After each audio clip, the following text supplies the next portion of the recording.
El señor Ronald Rivera sirve como administrador de negocios con amplia experiencia empresarial en el campo agropecuario y en el de la industria automotriz. El señor Rivera trabajó durante los últimos 31 años para Federal Mobile Corporation, primero como gerente de desarrollo de negocios en Costa Rica y El Salvador. Hoy el señor Rivera nos acompaña, la mañana de hoy o la tarde de hoy, para conversarnos sobre el desarrollo del mercado de repuestos en América Latina. Bienvenido. Buenas tardes. Muchas gracias a la organización de Latin Auto Parts por la oportunidad de estar aquí con ustedes y poder conversar sobre temas tan interesantes como los que hemos estado hablando. Me parece que es un estímulo interesante al segmento aftermarket, segmento industrial de aftermarket que tenemos todos los años en esta feria, la oportunidad de no solo buscar oportunidades comerciales, sino aprender de los temas tecnológicos. La firma esta pretende simplemente decir o contar mi historia personal de los últimos 30 años con la compañía Federal Mobile, en donde fui gerente regional en ventas en Centroamérica, en el Caribe y en la región andina. ¿Por qué escogí el tema de la historia del mercado de autopartes? Creo que la última presentación de hoy es precisamente sobre el futuro del mercado de repuestos en América Latina, y estoy seguro que será un tema de suma importancia y de interés para todos nosotros. Sin embargo, siempre he creído, como los sociólogos, que el análisis de la historia es lo que nos permite entender el presente y proyectar el futuro. Yo siempre pienso que cuando uno está joven, que cuando tiene, no sé, en la niñez, en la primera adolescencia, uno encuentra las cosas ya hechas, ¿no? Están los edificios construidos, están los fenómenos sociales y económicos ya establecidos, y sobre todo las personas ya están como bastante definidas. O sea, están el rico, el profesional, el pobre, el pordiosero, el borracho, el estafador, el bueno y el malo ya están ahí establecidos. Pero comienza uno a darse cuenta, conforme va creciendo y aprendiendo de la vida, que esa gente no llegó ahí así, de un solo, como decimos en Costa Rica, de un solo tiro. Esa gente llegó ahí mediante un proceso. Entonces uno comienza a observar cómo una persona se va evolucionando hasta llegar a ser lo que era que ya uno se encontró hecho. Así son los fenómenos sociales, así son los fenómenos económicos y así son los mercados. Me apasiona además la historia en todo sentido, pero me apasiona la historia del mercado de repuestos por la razón obvia que pasé los últimos 31 años de mi vida trabajando para una empresa en ese campo, y una empresa que me permitió conocer a fondo los cambios que se iban suscitando.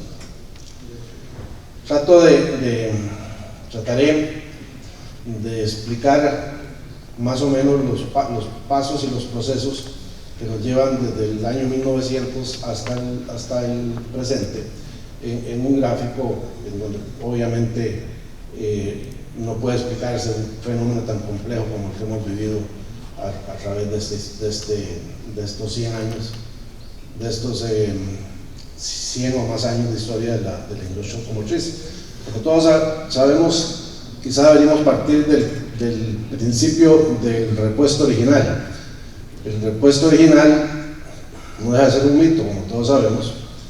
Es el repuesto que está en el vehículo instalado originalmente, y el repuesto como tal, el repuesto de reposición o el aftermarket, cobra vigencia cuando la pieza originalmente instalada en ese vehículo por desgaste tiene que ser sustituida, y puede ser sustituida por una pieza igual a la que originalmente fue instalada en ese vehículo por una pieza diferente. Ahora, ¿por qué hemos descubierto que el tema del repuesto original es un mito? Bueno, porque con el devenir de la industria y con la complejidad de esta misma y la inmensa cantidad de vehículos y automotores que se fabrican, ninguna industria, ningún fabricante puede ser capaz de fabricar todas las piezas que van instaladas en un vehículo. De hecho, probablemente ninguna de las piezas que está instalada en un vehículo es fabricada por la misma por la misma empresa que fabrica el vehículo. Las empresas diseñan, definen los parámetros de calidad con toda la amplitud y precisión posible, y le entregan a fabricantes, a terceros fabricantes, la responsabilidad de fabricar cada una de esas piezas, desde las llantas hasta los parabrisas, etc. Al principio, la dificultad de la gente que tenía un vehículo para sustituir una pieza fue muy grande, solo dependían de los fabricantes de vehículos para poder lograr los repuestos. Sin embargo, ya para 1904 ya habían crecido las industrias que fabricaban para los fabricantes de vehículos. Se crea la organización MEMA, que subsiste hasta hoy. En el 19 aparecen las primeras tiendas de detalles, los almacenes mayoristas, etc. Y así llegamos a la Segunda Guerra Mundial. La Segunda Guerra Mundial es un parteaguas en la historia automotriz por dos cosas. La industria automotriz de los Estados Unidos fue parte importantísima en la fabricación de artefactos de guerra, como todos sabemos, y fue un baluarte en la posibilidad de triunfo que tuvieron los aliados en esa contienda. Y a partir de ahí también la industria automotriz europea queda prácticamente destruida. Comienza entonces una época de muchos éxitos para la industria automotriz de los Estados Unidos, que es en donde definitivamente logra la penetración de la venta de sus vehículos en Latinoamérica, logra prácticamente dominar este mercado. Entonces en Latinoamérica, si vemos y recordamos o analizamos hoy, las tiendas de repuestos que tienen 50, 40, 60 años de existencia, todas fueron empresas especializadas en partes para vehículos americanos, y esa fue lo normal en esa época. En los años 60 y 70 ya también comienza un fenómeno que es el modelo de sustitución de importaciones que promueven las grandes potencias económicas en Latinoamérica y en otras partes del mundo, pero muy marcado en Latinoamérica. La creación, por ejemplo, del mercado común centroamericano en Centroamérica, regulaciones a las importaciones en mercados tan grandes como Brasil, México, Argentina, en donde lo que pretendió, y fue una organización que todavía existe, se llama la CEPAL, la que promovió ese modelo de sustitución de importaciones, lo que pretendía era pues que cada país fabricara en vez de importar. El problema que tenía este modelo, básicamente, que fue el que dio al traste años después con es el que la protección a las importaciones fomenta la ineficiencia, fomenta la laxitud en la fabricación, dado que no tienen competencia, porque los impuestos que se pagaban eran tan altos que definitivamente nadie más podía importar.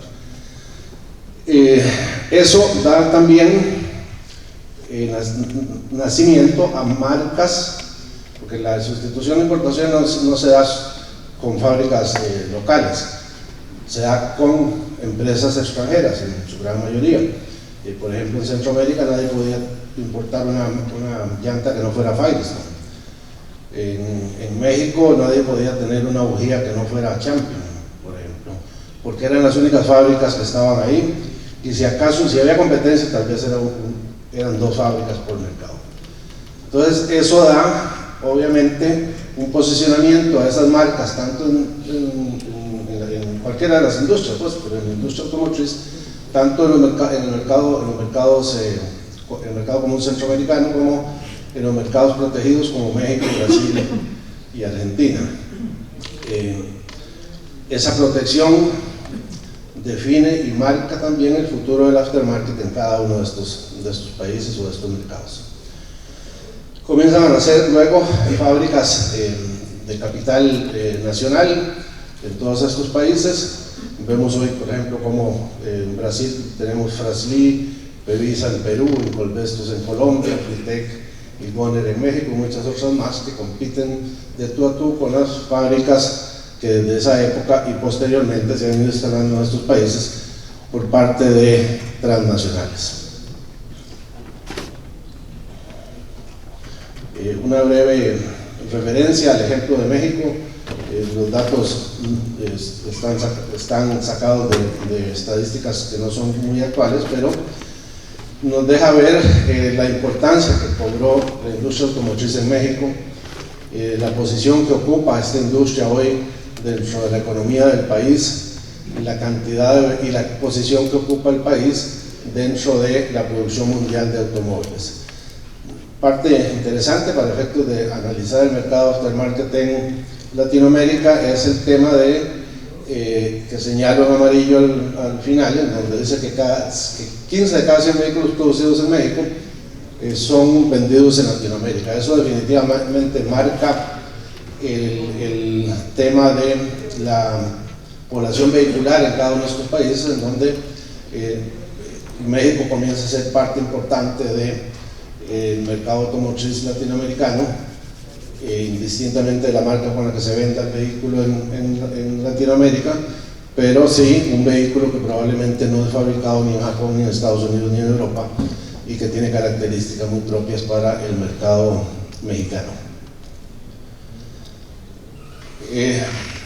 Obviamente Latinoamérica es parte de un mercado mundial, es parte de una economía mundial, y muchos de estos factores han generado y han permitido la evolución del mercado automotriz en nuestra región.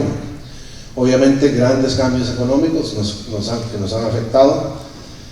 La transformación de las exportaciones desde los Estados Unidos. Los Estados Unidos pasan de ser un fabricante de repuestos que vendían por medio de representantes, en su mayoría cubanos, que vivían en Miami, cubanos porque eran los únicos que hablaban español, que venían una vez al año a Latinoamérica. Pasa a ser un exportador que miraba en el mercado de Latinoamérica con desdén, a ser en los años 80 y 90 un jugador mucho más agresivo, con compañías que comienzan a enfocarse en el mercado de exportación y sobre todo en el mercado latinoamericano. Las fusiones y las adquisiciones de empresas son definitivamente otro factor que ha generado cambio en el mercado de repuestos. La globalización de la manufactura ha tenido un impacto tremendo en este negocio.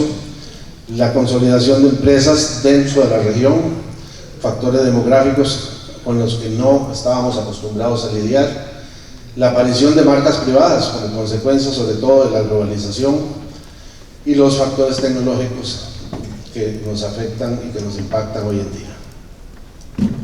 Dentro de los grandes cambios económicos, sin duda alguna, uno de los fenómenos que más impactó la economía del mundo es el alza del precio del petróleo a raíz de la creación de los carteles de los países productores, a raíz de la creación de la OPEP. Está impactante esto en la economía mundial, que incluso hay versiones que son muy interesantes. Dicen que con el incremento de los precios del petróleo se genera por diferentes causas una devaluación del dólar americano. Los países árabes, que estaban en esa época manejados y eran prácticamente propiedad de los jeques, que luego llaman jeques petroleros, reciben todo ese dinero, millones de dólares que nunca habían recibido, porque el precio del petróleo antes de eso era un precio totalmente manipulado por las compañías petroleras del mundo, y se llenan de lo que llamaron en esa época petrodólares, que eran dólares devaluados, que no pueden tener depositados en sus bancos porque tienen miedo que en cualquier momento haya una revuelta, una revolución, un golpe de Estado y puedan perder ese dinero. Esos dólares los depositan en los bancos de los Estados Unidos, ingleses, suizos, etc. Y esos dólares son prestados luego a los países en desarrollo, Latinoamérica, África, etc. Eso en el transcurso de los años 70. Y en los años 80 hay una revaluación del dólar en el gobierno de Reagan, y que coincide con el momento en que tienen que pagar las deudas los países a quienes les habían prestado esos dólares. Eso significó grandes crisis económicas en Latinoamérica, están totalmente documentadas en cada uno de nuestros países, y pareciera como una jugada maestra o una jugada del destino. ¿En qué nos afectó el tema del alza en el precio del petróleo? Aparece el carro compacto. El carro compacto japonés, si bien existía, logra en ese momento la oportunidad de oro para penetrar en los mercados del mundo, sobre todo el mercado americano, con una muy exitosa introducción en ese mercado, aprovechándose de alguna manera del fracaso que había significado el ingreso del bocho de la Volkswagen. En un libro de uno de los gurús más famosos de marketing en los Estados Unidos, Philip Kotler, el libro creo que se llama, un libro de finales de los 70s, se llama La Nueva Competencia, explica cómo de manera maestra los japoneses logran introducir el carro compacto en los Estados Unidos con un éxito rotundo. Ese éxito de la penetración del carro compacto japonés en los Estados Unidos se replica en el resto del mundo, en Latinoamérica, y da nacimiento también a los fabricantes de repuestos para vehículos japoneses. Antes de eso, los que peinamos canas nos acordamos, los productos japoneses eran considerados como son hoy considerados los productos chinos, eran de muy mala calidad. Con el incremento, con el desarrollo y la velocidad y el crecimiento de la venta de sus vehículos, los japoneses logran mejorar su calidad, además de los círculos de calidad y el apoyo de los Estados Unidos después de la Segunda Guerra, logran mejorar sus tecnología y se convierten en un factor importantísimo del mercado de repuestos. Voy a correr porque ya me están diciendo que se agotó mi tiempo, pero para hacer referencia nada más, la globalización y cómo nos ha afectado, si bien seguimos diciendo que solo la producción de los Estados Unidos es buena, los Estados Unidos están produciendo en China, los Estados Unidos están produciendo en Tailandia, las compañías norteamericanas, y esto es ya un fenómeno irreversible. Los factores tecnológicos, cómo nos afectan, y la aparición de marcas privadas, creo que es, sin lugar a duda, uno de los fenómenos que más va a afectar el aftermarket a partir de este momento, y que se está dando ya en los mercados de cada uno de nosotros, con compañías incluso pequeñas que fabrican en cualquier otro país de bajo costo y les permite venir y desarrollar una marca privada. Esto es un factor que va a cambiar o está cambiando ya la forma de mercadear nuestros repuestos. Factores demográficos, sin duda alguna. Condiciones actuales, ya no tengo tiempo para seguir, ¿verdad?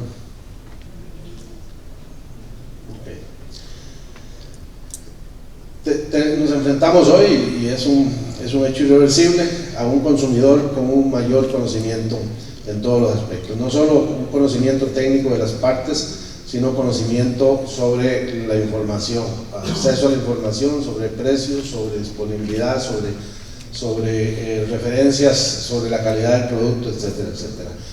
Se da también, nos permite la tecnología una mayor predictibilidad para el diagnóstico de las fallas. Se está dando una simplificación en lo que es el servicio, ya no hay tantos talleres que hagan ya no proliferan como proliferaban antes los talleres debajo del árbol, en donde se hacían trabajos completos, sino que se está yendo hacia la especialización en áreas de mantenimiento más simples como filtros, fricciones, fluidos, etc. Hablaba don Víctor de que en el pasado era un 5% el componente electrónico de un vehículo, y que hoy día es un 40%. Esto está cambiando totalmente el mundo de los repuestos, y la proliferación de tecnologías verdes. Para penetrar un mercado hoy día, porque este es otro fenómeno que se da, ¿no? En Centroamérica ya una empresa en Guatemala está en El Salvador y en Nicaragua, y una empresa de El Salvador está hoy en Guatemala y está en Honduras, y en general hay una transnacionalización del negocio de los repuestos. Para penetrar un mercado ya no es simplemente ir y poner una tienda, sino que la complejidad de cada uno de estos mercados es enorme y se debe hacer un verdadero análisis y estudio para poder penetrarlo.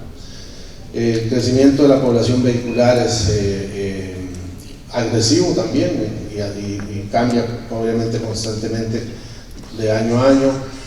Los canales de distribución que antes eran muy simples, de 3 pasos, hoy día son muchísimo más complejos. Tenemos más de 25 países en la región, 70 millones de autos y motocicletas. En su mayoría el negocio de repuestos es manejado por empresas familiares, que trae también todo un reto a la sostenibilidad en el tiempo. La mayor parte de la empresa familiar, si no se corporativiza, tiene muchas posibilidades de desaparecer. Hay mucho problema de logística en la región todavía. Sigue existiendo el mercado tradicional de 3 niveles con un grado de complejidad mucho mayor, como lo veíamos en la filmina anterior. Se tiende, debido al tema de la globalización y la existencia de múltiples opciones de suministro, se tiene la posibilidad de, o tiende el mercado cada día más a una competencia vía precio. ¿Por qué vía precio? Porque existe sin lugar a duda un exceso de capacidad instalada en el mundo. La cantidad, y esto es un tema que la industria viene manejando hace muchísimos años, pero que no ha podido lograrse poner de acuerdo. La cantidad de repuestos en el mercado excede en una cantidad de 100 a 1 al consumo real de ese repuesto en la vida práctica. O sea, hay 100 fábricas fabricando el mismo repuesto al mismo tiempo para ese mismo vehículo, y solo uno es el repuesto que va a consumirse, porque no puede comprarse para tenerlo guardado en la casa. Muchísimas gracias. Muy atropellado el tema, como todos los temas que ustedes han presentado, son temas para mucho más tiempo que 20 minutos. Muchas gracias de nuevo.